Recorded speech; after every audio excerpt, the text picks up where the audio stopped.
naszego tutaj debatowania, to musimy wziąć pod uwagę te główne procesy. A więc tym głównym to jest właśnie pobieranie składki od płatników, a później oczywiście gromadzenie w odpowiednich kontach, rejestrach, a później ustalanie uprawnień i wypłata świadczeń. Zakład Ubezpieczeń Społecznych również z punktu widzenia dzisiejszej debaty wydaje orzeczenia dla różnych celów, różnych świadczeń. To są orzeczenia o niezdolności do pracy, a więc one też tutaj są bardzo istotne. Z punktu widzenia naszych przygotowań, ja patrząc na rozporządzenie, zbierając także doświadczenia, które już w zakładzie w tym zakresie zostały popełnione, popatrzyłam tak najpierw jako prawnik na artykuł 5 tego rozporządzenia. To są zasady właśnie przetwarzania tych danych osobowych. I tam w tym artykule 5 rozporządzenia jest zapisane takich 6 kluczowych, istotnych, myślę, dla naszej dyskusji elementów, że to przetwarzanie musi odbywać się zgodnie z prawem, ograniczenie tego celu tylko do tych uzasadnionych przypadków, minimalizacja danych do tego, co jest potrzebne, jeżeli chodzi o ich gromadzenie, prawidłowość, ograniczenie przechowywania, integralność i poufność. Ale de facto w tym artykule 5 nałożony jest na taką instytucję jak Zakład Ubezpieczeń Społecznych ten obowiązek rozliczalności, czyli trzeba się rozliczyć, umieć rozliczyć, rozumieć te wszystkie zasady w stosowaniu do prawa i wykazać rzeczywiście, że jesteśmy w stanie rozliczyć się z tego działania zgodnego z prawem, z tej minimalizacji gromadzonych zadań. I ja myślę, że na tą zasadę wynikającą z artykułu 5 można popatrzeć w każdej instytucji, jak później rozliczyć się ze stosowania. I to nie chodzi tylko o rozliczenie w sensie takim prawnym de jure, ale to rozliczenie, tak wydaje mi się, taka była intencja, wola ustawodawcy, musi być rozumiane sensu largo. To jest właśnie ta struktura organizacyjna, to jest zarządzanie personelem, to jest odpowiedzialność, a więc całe zarządzanie takim wielkim procesem, gdzie te dane są gromadzone, przetwarzane i one wypływają, to wpłynąć powinno na... I z tego punktu widzenia tak też patrzę na tą rozliczalność i jeszcze później, jak będzie okazja, powiem o uproszczonym zarządzaniu procesowym. Popatrzyłam także na artykuł 25, bo wydaje mi się, że on z punktu widzenia dzisiejszego naszej dyskusji to jest właśnie uwzględnienie tej ochrony danych jeszcze w fazie projektowania. To jest ta domyślna ochrona danych. No więc tutaj z kolei jest takie ogromne zadanie, jeżeli chodzi o projekty, aplikacje, produkty, procesy przetwarzania, które de facto już w tym pierwszym etapie, kiedy my je planujemy, one muszą mieć zapisane właśnie te zasady dotyczące procesu przetwarzania danych. Z punktu widzenia Zakładu Ubezpieczeń Społecznych one także wpisują się w nasz proces procedury zamówień publicznych. My mamy około 500 takich zamówień publicznych, jeżeli chodzi na przykład o systemy informatyczne i nie tylko. I ta zasada jest całkowicie, musi być przestrzegana w tym procesie. Także z punktu widzenia zadań, które wykonuje Zakład Ubezpieczeń Społecznych, wydaje mi się, że tym wyzwaniem są postanowienia, które są w artykule 35, a więc o czym mówiła pani minister Edyta Joma przed chwilą, to jest ocena skutków przed planowanym jeszcze przetwarzaniem, jeżeli jest ryzyko wysokie naruszenia praw, tak, lub wolności. No to jest absolutnie wyzwanie dla wszystkich instytucji z punktu widzenia właśnie ustalania tego ryzyka, a więc to jest do takiej głębszej analizy. Z punktu widzenia też, myślę, tych zadań, o których mówiłam na początku, popatrzyłam na preambułę do rozporządzenia i tam w punkcie 85 jest zapisana ta zasada zgłaszania naruszenia ochrony danych osobowych. I to wszystko funkcjonuje w ustawodawstwach krajowych, także to funkcjonuje w ustawodawstwie polskim, ale tutaj sobie zapisałam, że również w tym artykule 85 jest zapisane, że trzeba dokonać zgłoszenia bez zbędnej zwłoki, jeżeli jest to wykonalne nie później niż w ciągu 72 godzin. No to jest dosyć poważne, tak, z punktu widzenia w ogóle takiego funkcjonowania, takiej skuteczności okoliczności, w ogóle tych procedur, które decydują o zgłoszeniu, żeby to dokonało się w takim terminie. Musimy też jak gdyby powiedzieć sobie tutaj, że to dotychczas zgłaszanie w ciągu kilku dni tak było dobrym rozwiązaniem, a więc proszę zobaczyć, tutaj mamy jak gdyby ten bardzo rygorystyczne podejście i bardzo krótki czas. I jeszcze jedno, jeżeli mogę, artykuł 15, bo mnie się wydaje, że pani minister także mówiła o tej kwestii prawa dostępu do swoich danych, otrzymania kopii danych, które podlegają przetwarzaniu. No i teraz proszę sobie wyobrazić, szanowni państwo, że jeżeli przetwarzamy te miliony danych dla celów właśnie poboru, rozliczania składek, ustalania prawa do świadczeń, no to wydaje mi się, że jednak pewne ograniczenia prawne, tak, i nad tym także się zastanawiamy i nad tym także dyskutujemy i pracujemy z punktu widzenia także naszych zadań, jakimi są między innymi ustalanie prawa i wypłaty świadczeń. I jeszcze na koniec też popatrzyliśmy i analizujemy tą kwestię dotyczącą w preambule, to jest 109 punkt, który mówi, że trzeba dokonać w ustawodawstwach krajowych weryfikacji dotychczasowych klauzul zgód związanych z przetwarzaniem danych w danej instytucji publicznej. I no, moja konkluzja jest taka, że my mamy takich porozumień 1400 na dzień dzisiejszy.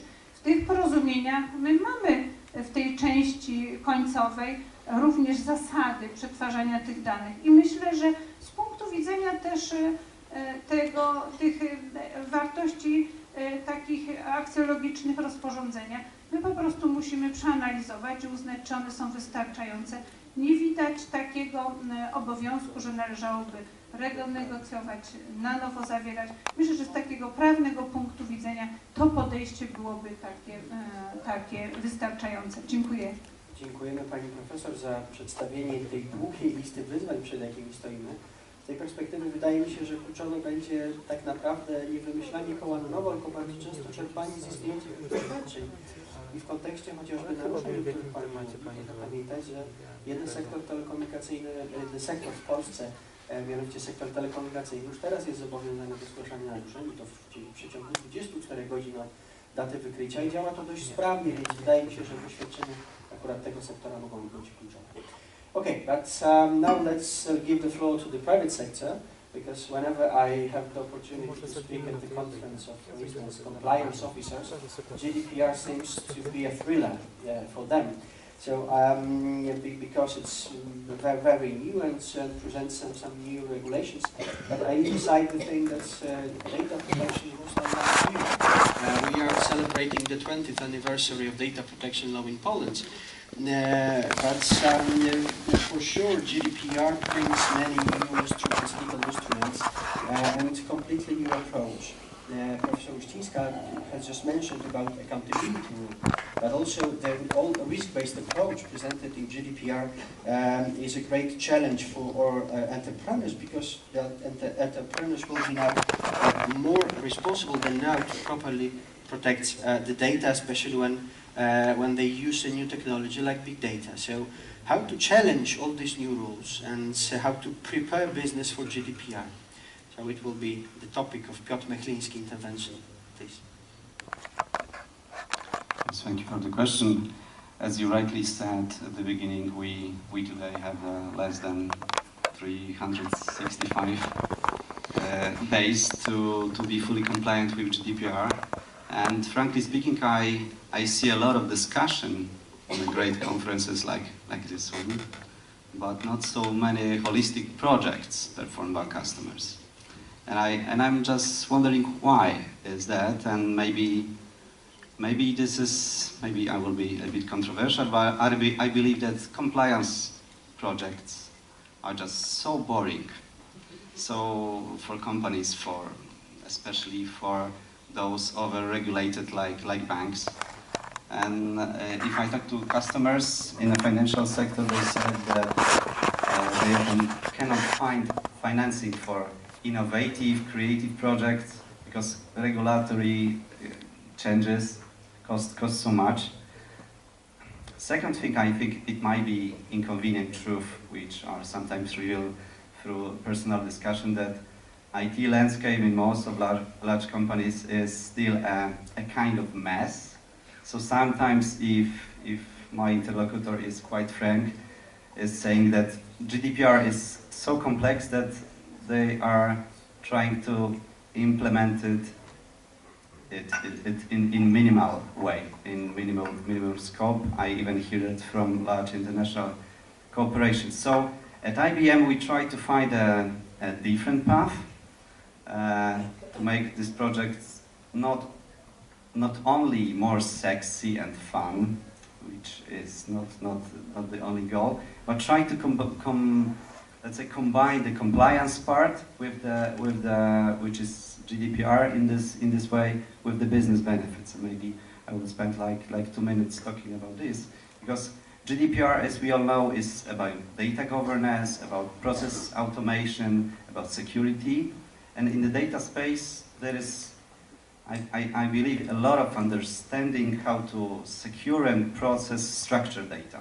So if in the future customer asks for the record erasure, it's quite easy to be performed in transactional systems. But the real challenge starts when we talk with all this unstructured and geographically dispersed data, all the documents, contracts, maybe complaints, mails with customer data, etc. And research shows that it can represent like 80% of the data in the company.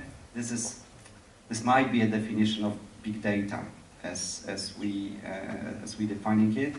And there is a real need to handle this million of documents in at least semi-automatic way.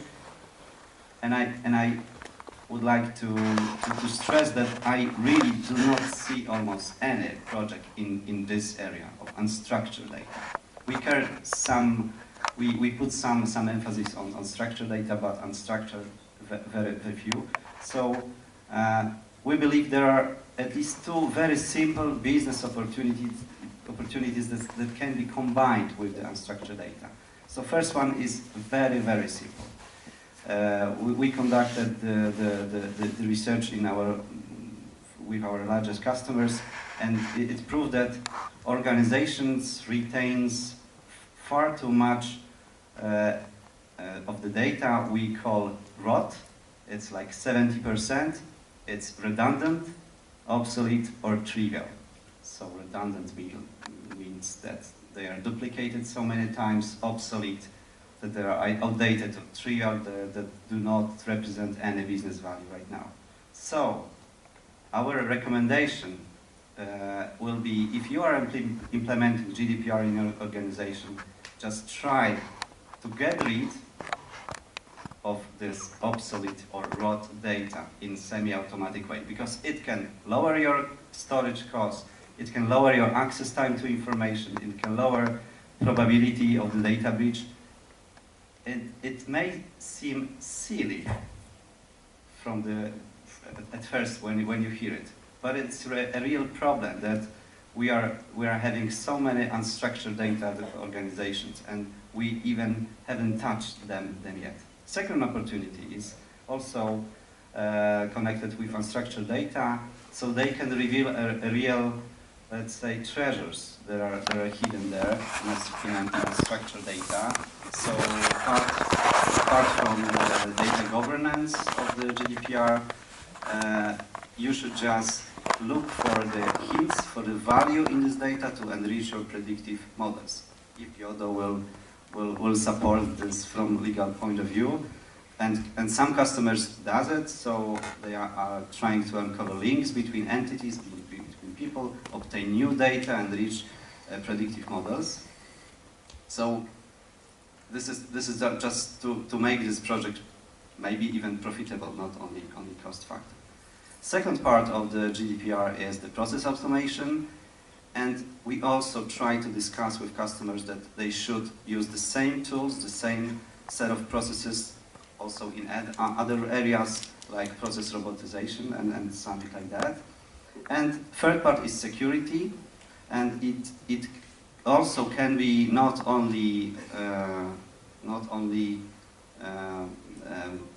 standard usage of security just to prevent data breach, but also a business weapon. So for example, you can build your reputation of your company based on security you are implementing. You can communicate to the market, to your customers, why solutions you are implementing in your company are superior to your competition.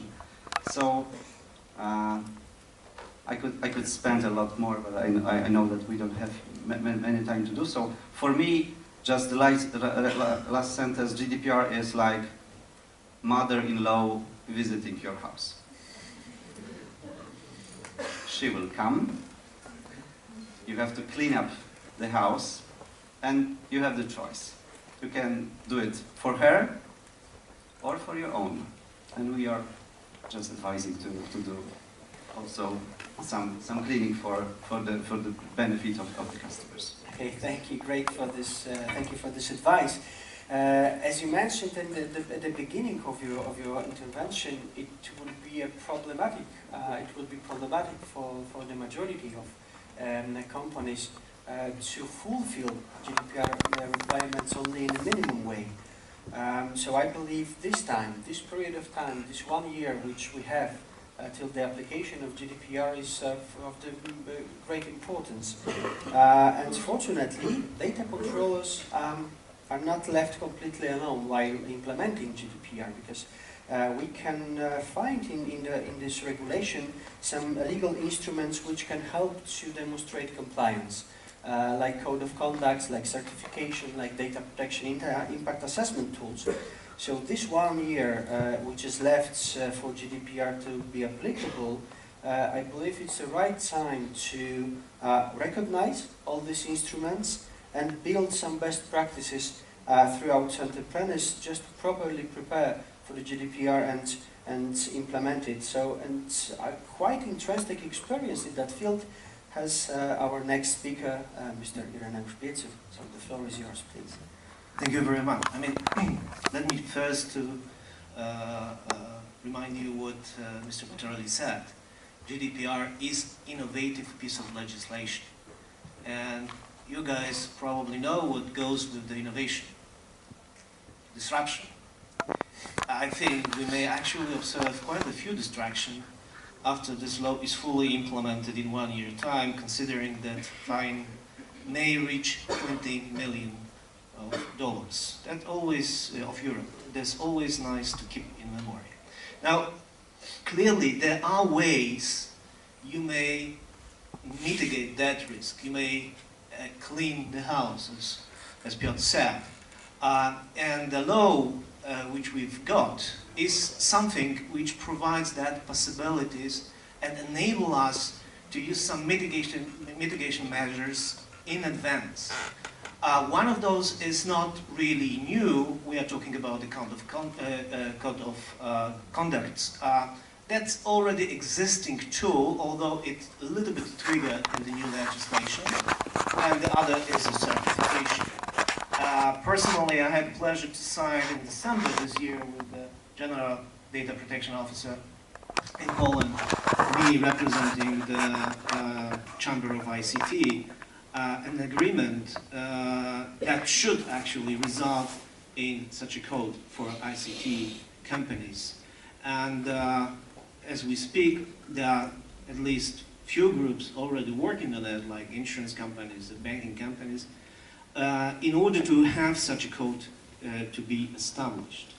Now, the code as such and the certification may help to create a kind of a hybrid environment. Hybrid, which basically means that it's going to be a co-regulatory public and private system. So few things are going to be decided in the GDPR itself, few things might be decided and might be agreed upon by the market players.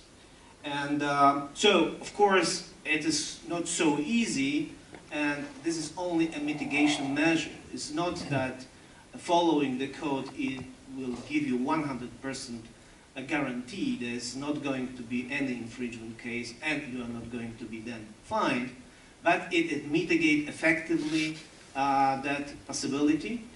because the supervisory authority is going to take it at officio into consideration when deciding if there is a breach, and if there is a breach, what should be the fine later on. Now, who may actually agree on such code of conduct? Mostly associations and other bodies representing the company of the specific industries or specific group of companies like small and medium companies.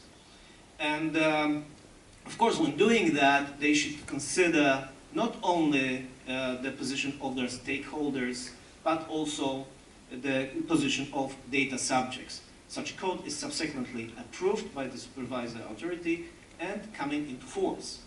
What else? The law says that it's going to be a special bodies taking care about monitoring the observance of such a code and being empowered actually to suspend participation in such a code or even to cease such participation, informing supervisory authorities. So effectively, we get not only a set of rules, but also independent, certified by the supervisory authority, bodies, independent company, you may say, that is going to observe the performance.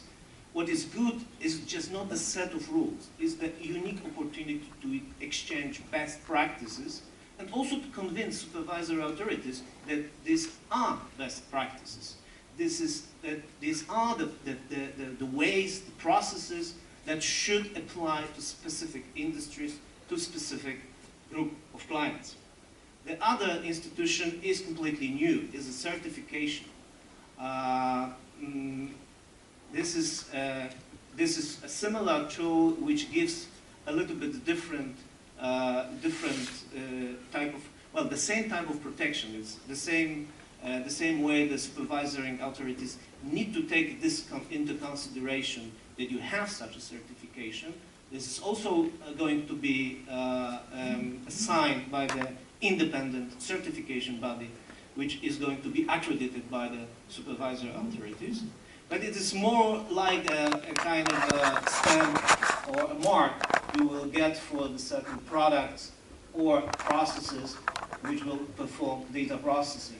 This is especially important when you're considering Article 25. It was mentioned just here. I think this is one of the biggest question mark when coming to this new legislation. The privacy by design, privacy by default. Very nice theoretical concept, but very difficult to be really implemented in normal IT environment. And so the certification, ideally, may help you to overcome this hurdle, especially if you are not big 1,000 people companies, but really want to fully observe the law without going into the big projects concerning connected with the implementation of the law as such. So both institutions, as said, may actually help you to mitigate this risk and may also help you to collect necessary experience much in advance before the law comes into the force and will give you a sign of safeguards as provided by this GDPR provision. But please keep in mind, this is not a kind of a guarantee. This is just a mitigation measures which are provided by this legislation. And of course, a lot depends on the local implementation of this provision into the Polish law, because what we may see right now, I would have certain concerns that the code of conduct is going to be properly actually implemented. Because if, as it is now proposed, the regulator is going to propose such a code of conduct, it actually, we will lose this educational element. We will lose this hybrid model, which is of the essence of the original GDPR. But this is still the discussion ahead of us. Okay, thank you. The only thing I could add to this intervention on behalf of our office is that we encourage all associations to start working on this code of conduct right now. We invite everybody to start consultations with our office, as this ICT chamber did. It's a great time to think about these instruments which could help you just to properly prepare to GDPR. But it seems that many data controllers, many entrepreneurs have just started to clean the room, to clean this house, and some are quite advanced in modernizing procedures to make them compliant with the GDPR, and even run some raising awareness campaigns. With this regard, it's I think of great importance when we realize that this company knows everything about you.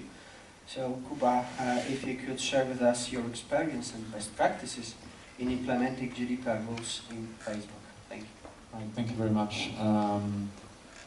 Well, there's been a lot of discussions in the business community about GDPR, and I think that a lot of businesses are kind of afraid about how it's going to be implemented, how to deal with it.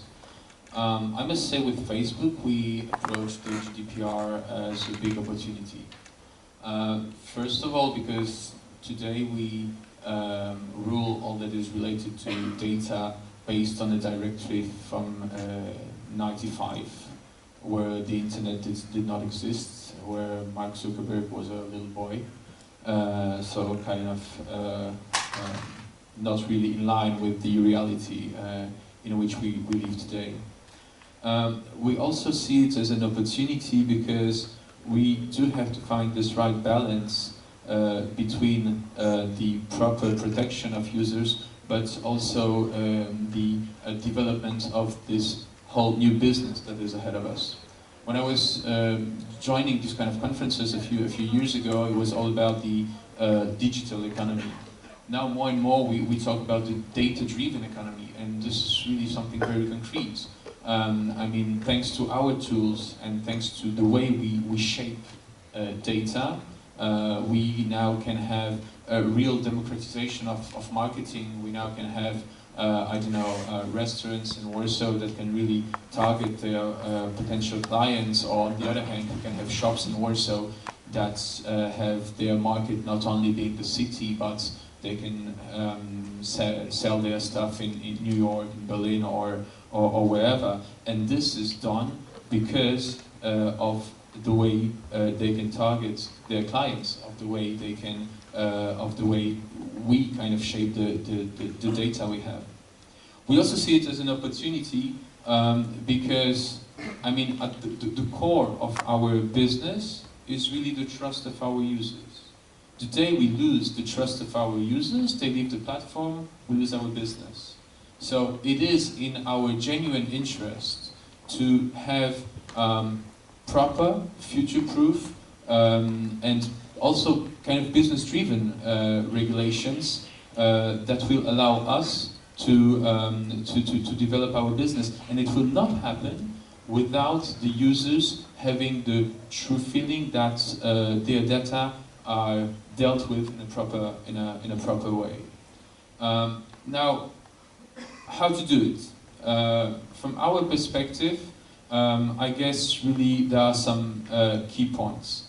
Maybe I'll start with the topic that's been already discussed today of profiling. Well, as you may know, in the GDPR really there is a distinction made between what is called normal profiling and profiling that happens in connection with a fully automated decision that produces legal effects or similar legal effects. Well, on this, our position is really to urge the regulators to, I mean, when we talk about these legal effects, to really limit these legal effects to what has really an adverse impact on the people. Like, for instance, I don't know, the ability of having a loan, or the ability of getting an insurance. And this distinction is really key to be made precisely to find this right balance between good regulations and also this data-driven business to be able to further develop. About profiling, another thing that is key from our perspective is for the regulators to clearly agree and confirm that the rights of every individual to object profiling is realized by its ability to close its accounts. So that's really the two main points I'd say about profiling. The second thing is consent. Well, obviously here, I like that when we talk about consent, we kind of come back to the spirit of what's been discussed in the GDPR, meaning that when we talk about consent, we talk about, first of all, the ability of users to have the proper information about what they consent to, and then the proper ability to use this information. And of course, then the devil is in the details. What means the proper ability to use this information, right? I guess no one wants to end up with cookie-like solutions. So there's really this, again, thin line to find, so that the implementation is also business real. And then, as we've been discussing, transparency and proper information of the users is maybe the key element. We can have the best regulations ever if the users don't understand anything about what is done with their data. We will all fail. We will fail as business, we will fail as regulators, we will fail as the kind of all the society that is dealing with data. And from this perspective, for our company, it is absolutely key to give the users the right tools for them to understand how we deal with their data. Again, it's all about trust, and it's a win-win for everybody. Now, the question is how to give these tools. I guess the biggest challenge is, on one hand, we deal with sometimes complex systems, so there would be a lot of information to give to the people.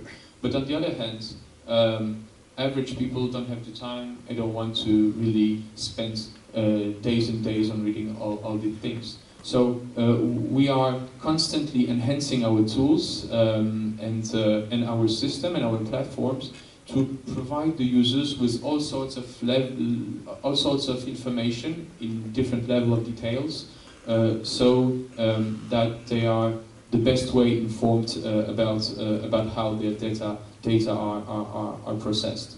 To do so, we also develop a lot of proactive tools on our platform, really asking the users whether they have checked their privacy settings, whether they have read all that is privacy related on our platform, to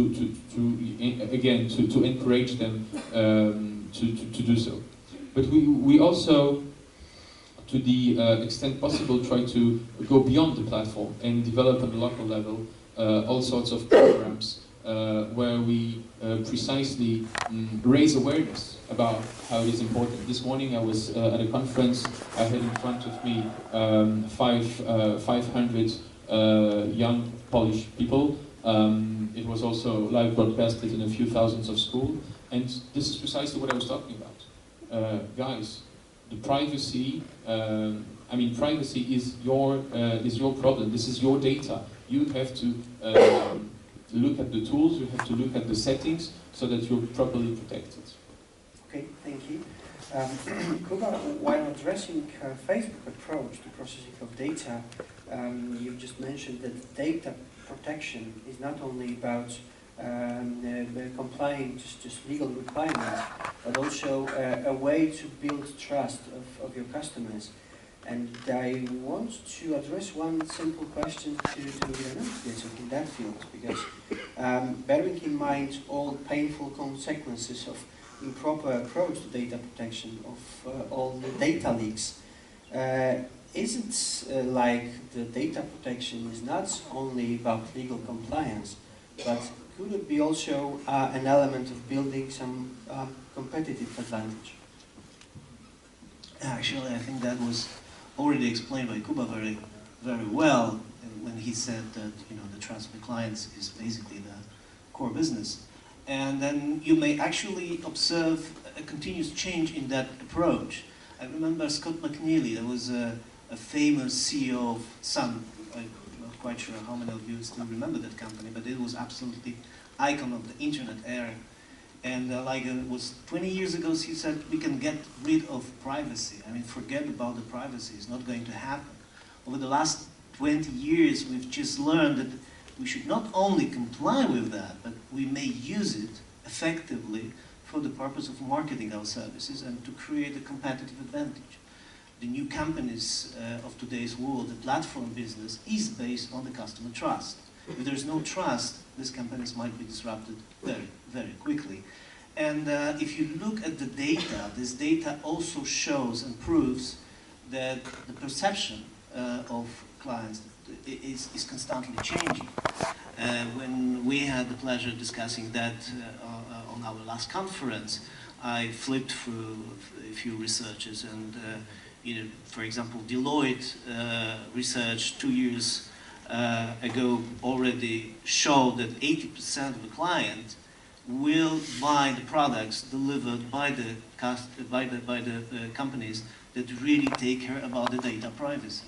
Only 50% of the clients is willing to forget your first failure, which basically means there is no second chance in that respect.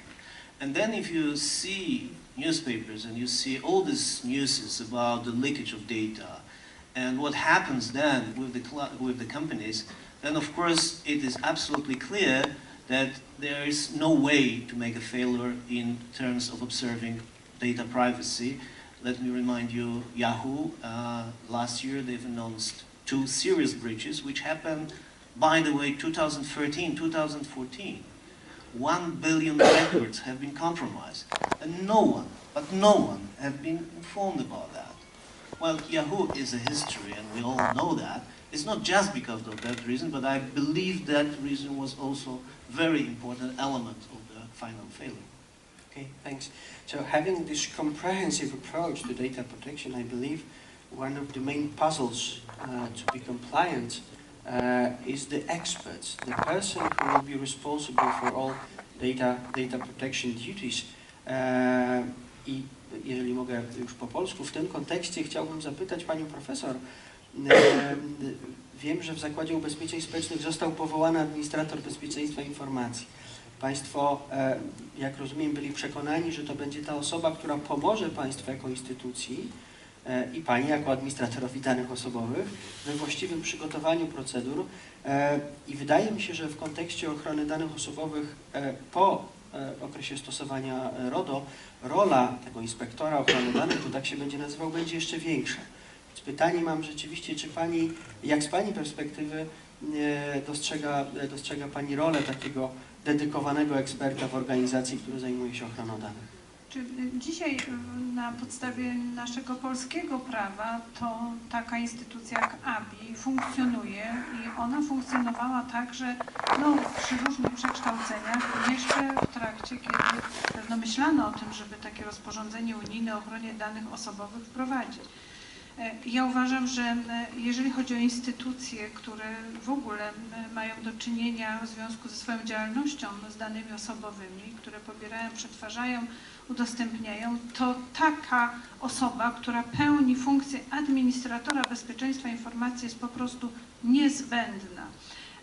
Oczywiście przez lata, także w doktrynie prawa trwały spory, czy taka osoba organizacyjnie powinna być zupełnie samodzielna, czy powinna być w strukturze takiej komórki, która rzeczywiście w stopniu największym odpowiada za bezpieczeństwo zarządzania informacją.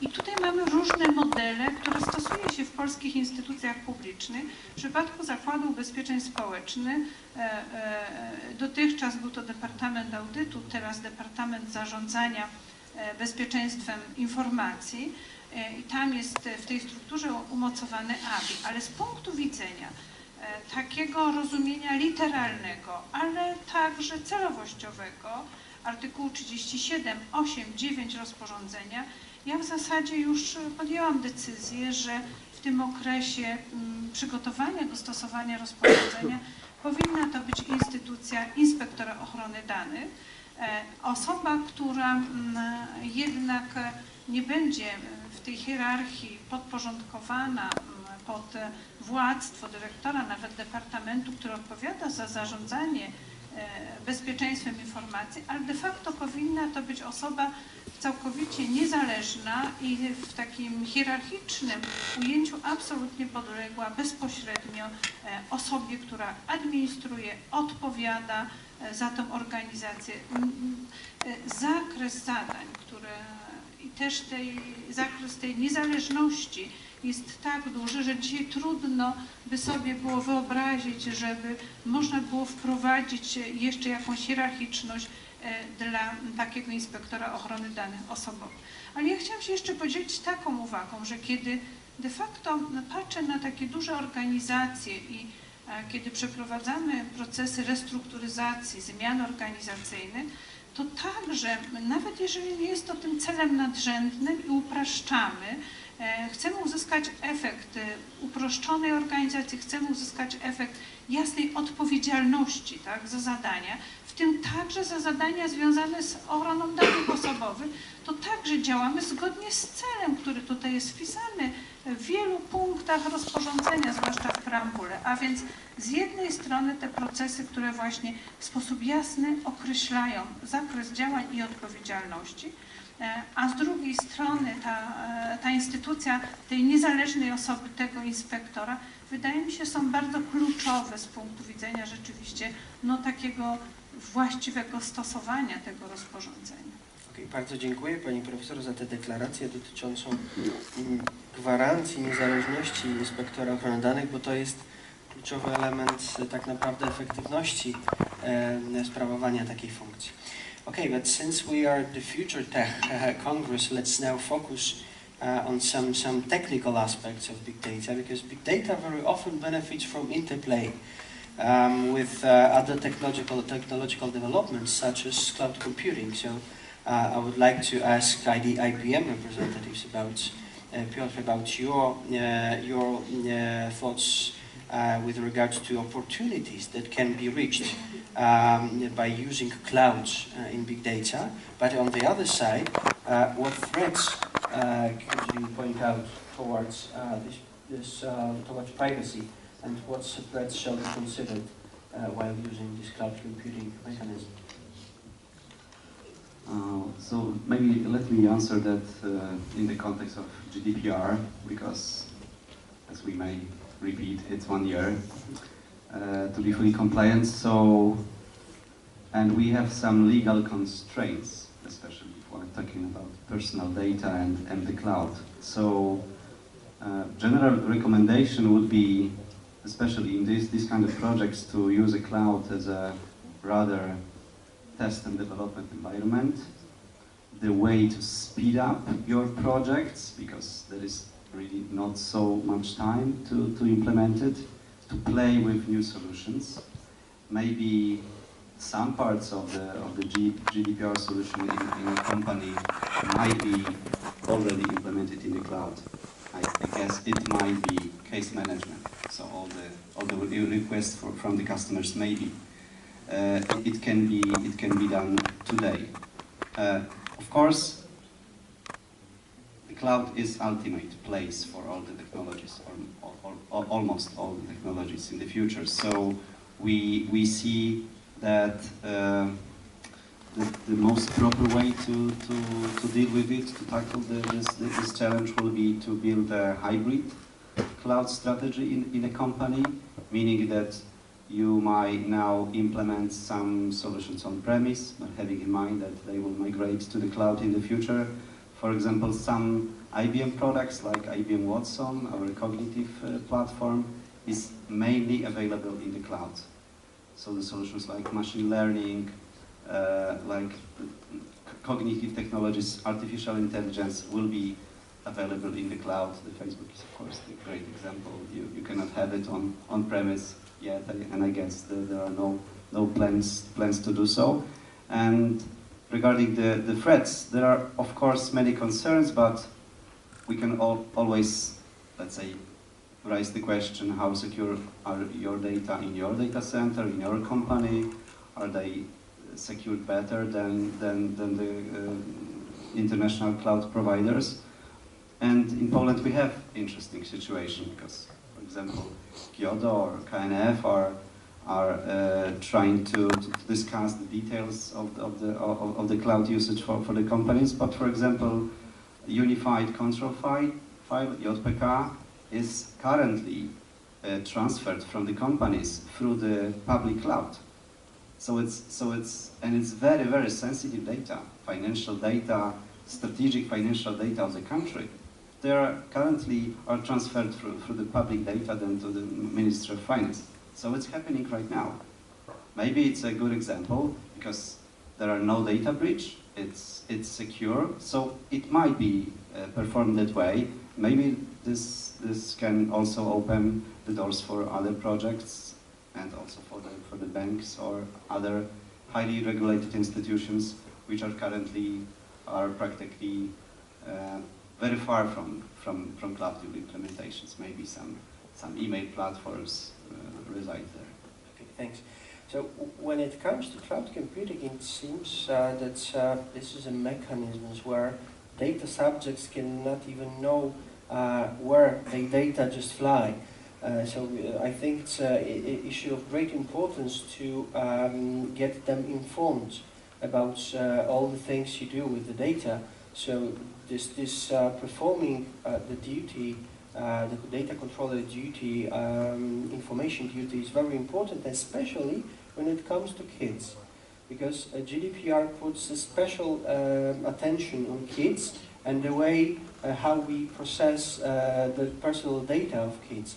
It also requires then, whenever we are targeting our services to kids in pupils, we have to be sure that our information is clear, is simple, and giving them the chance to understand what it's all about. So I know that Facebook has launched a campaign with one of the Polish NGOs directly towards kids about safe use of Facebook services.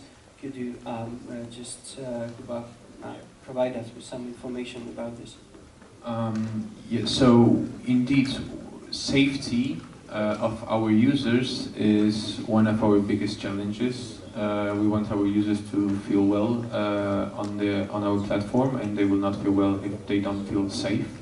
And a big part of the whole kind of safety approach are proper privacy settings, right? And when we talk about our whole community, which is over 15 million people in Poland, obviously we are very much aware that it's important to raise awareness, especially among young people.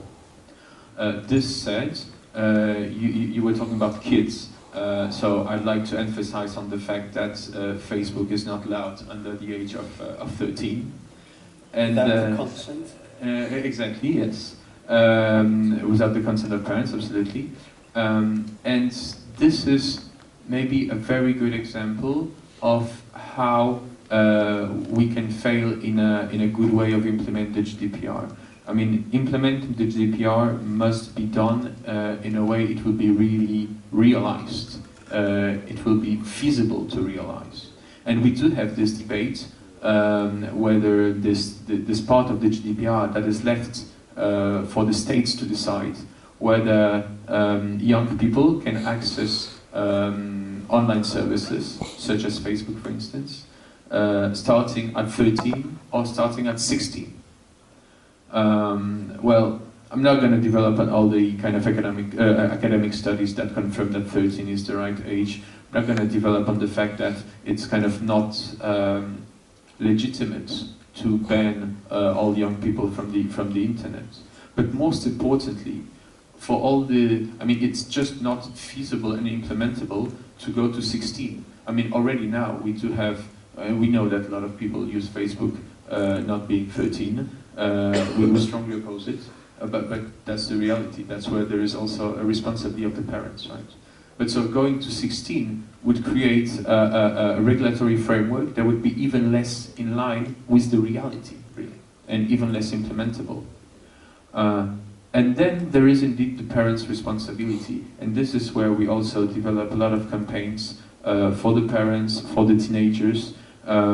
again, to raise awareness, and once again raise awareness, because we are truly convinced that it's by this kind of education campaigns, and we also partner in these kind of campaigns, that's really the only way to reach the people and to make them understand how sensible their data are, and how it can be an issue if they are shaped in not a proper way. Okay, thank you. So, since we concluded with raising awareness, now it's the time for raising hands. There is still a couple of minutes left for giving the floor to the audience. So if you would like to ask some question to our panelists, or to present your statement or something, feel free to do so. So please raise your hands. And okay, there is one question, second question, and third one. Okay, so let's start with this three, and then we'll see how much time we will have. Okay.